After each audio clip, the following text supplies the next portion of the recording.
Just imagine a 1,000-year-old temple perched on the top of a cliff, 2 flags and fighter jets circling overhead. The only war where history, not land, is the prize. Sounds far-fetched, but it is true. Welcome to the story of Thailand and Cambodia, a decades-long conflict rooted in history, national identity, and a shared religious heritage that both claim as their own. Who deserves Preah Vihear? We're heading to Southeast Asia, right where Thailand and Cambodia share a long and sometimes tense border. In this video, we'll explore the origins of their conflict, the infamous Preah Vihear temple dispute, military clashes, and what the situation looks like today. Thailand shares a border with Cambodia to the northwest, and together they share over 800 kilometers of border along each other. But this is not your typical straight border. It meanders through thick jungles, bends along river courses, stone mountain ridges, and atrociously impossible to mark out on a map with any degree of precision. Over the years, this natural complexity has sown confusion, misperceptions, and yes, searing controversies. To fully understand the origins of the Thai-Cambodian Preah Vihear conflict, we must briefly return to the colonial era. In the late 19th and early 20th centuries, French colonial administrators controlled much of Southeast Asia, including modern-day Cambodia.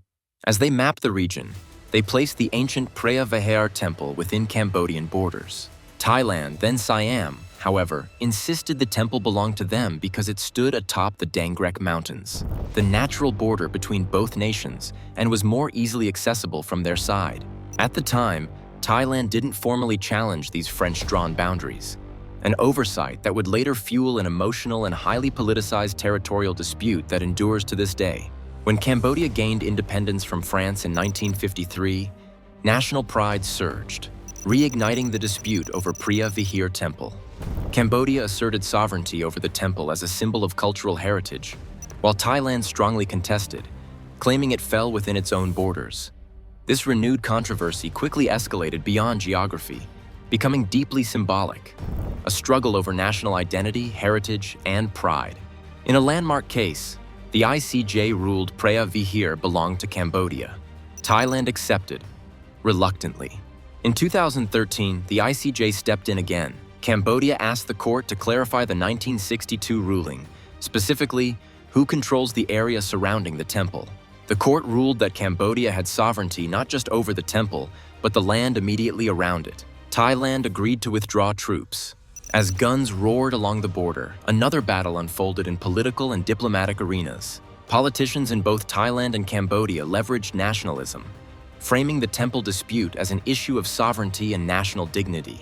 Bilateral negotiations repeatedly stalled, while intervention attempts by the Association of Southeast Asian Nations, ASEAN, and the UN struggled against deep mistrust and mutual accusations.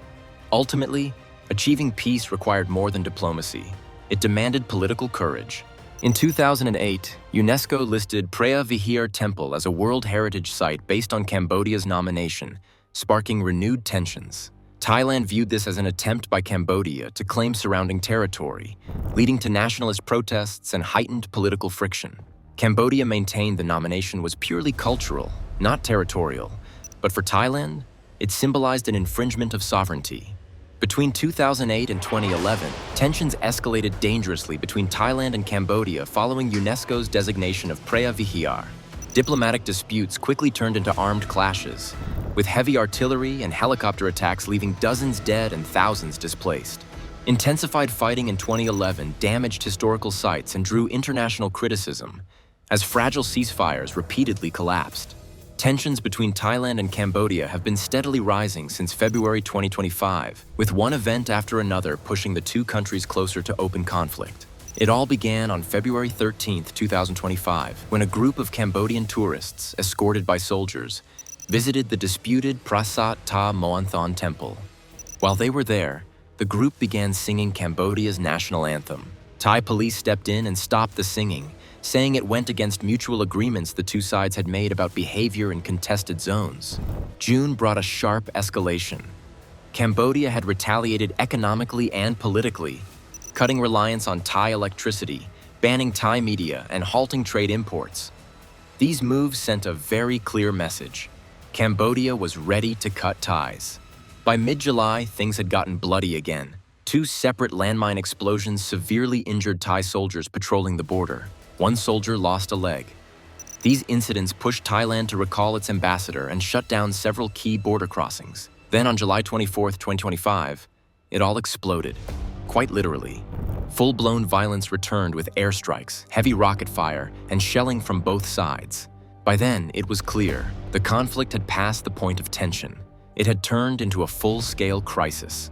Fighter jets in the sky, rockets raining down, and thousands of civilians forced to flee. More than 30 people are dead, over 130 injured. The international community urged both sides to end the conflict. US President Donald Trump went a step further, issuing an ultimatum that he would cease cooperation with both nations if the fighting continued. Both countries have large military forces, but in unequal ways. On paper, Thailand outspends Cambodia 7-1 on defense.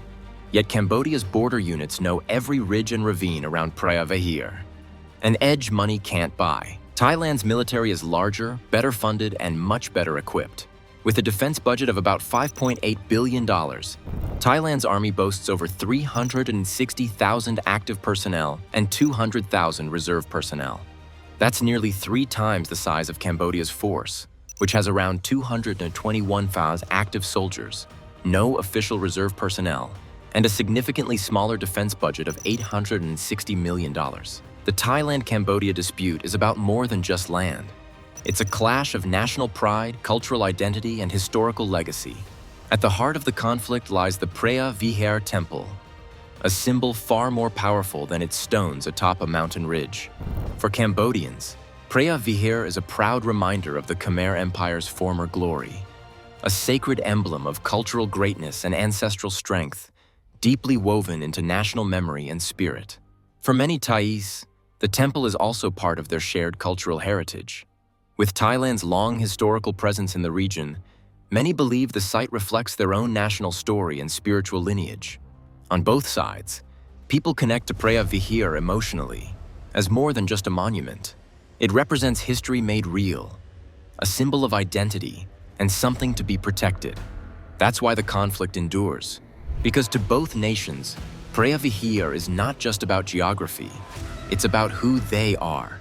Preah Vihear Temple holds immense tourism potential, but instead of fostering cooperation, it has become a symbol of division. Cambodia controls the temple, while the most convenient access, with better roads and infrastructure, is on the Thai side. This mismatch, combined with political tensions, limits visitor access and prevents cross-border tourism from thriving. The surrounding region remains economically underdeveloped, with local communities caught in the crossfire. What could have been a shared opportunity to celebrate cultural heritage and stimulate both economies has become a missed chance. In the end, it's the local people who bear the cost of a conflict that continues to keep tourism and peace just out of reach. A centuries-old temple, colonial-era decisions, international rulings, and modern-day politics all converge in the long-running Preah Vihear dispute, one of Southeast Asia's most passionate border conflicts.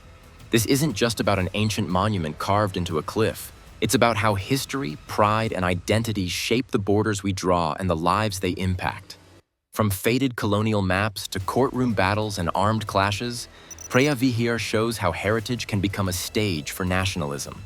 Ultimately, it's a reminder that while borders are drawn with ink, lasting peace is built on trust, dialogue, and respect. It's amazing how one ancient temple can cause so much today's tension, diplomacy, and national pride. But now it's your turn to join the conversation. Who do you think truly has the rightful claim to these ancient temples? Thailand or Cambodia? Is it a matter of history, geography, or something deeper like national identity? Share your thoughts in the comments. Let's see where the world stands on this complex issue. If you learned something new today, don't forget to like, subscribe, and turn on notifications. Because we break down global stories like this, one country at a time. Thanks for watching. See you in the next one.